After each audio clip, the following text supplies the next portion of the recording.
சொல்றாங்க பேசிட்டு அப்புறம்.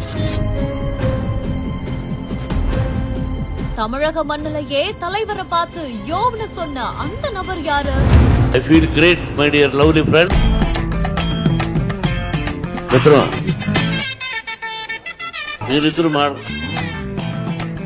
ரஜினி மற்றும் மோகன் பாபு இடையேயான உறவு அப்படின்றது தமிழ் மற்றும் தெலுங்கு திரையுலகில பல தசாப்தங்களாக நீடிக்கும் ஒரு ஆழமான நட்பு. 50 வருடங்களுக்கு முன்னாடி ஒரே டீ கடையில டீய ஷேர் பண்ணி குடிச்சதுல இருந்து இன்னைக்கு ஒரே மேடையில டாப் ஆக்டர்ஸா ஸ்டேஜ ஷேர் பண்ணி உட்கார்ந்துருக்கிற வரைக்கும் 50 ஆண்டுகால பந்தம் இவங்களோடது அப்படின்னு சொல்லப்படுது. சினிமா பயணத்தை தொடங்குறதுக்கு முன்னாடியே இவங்களோட நட்பு தொடங்கிருச்சாம். நடிகர் மோகன் பாபு பொதுவாவே அவங்களோட க்ளோஸ் ஃப்ரெண்ட்ஸா இருக்கிறவங்கள ரொம்ப உரிமையோட தான் கூப்பிடுவாராமா.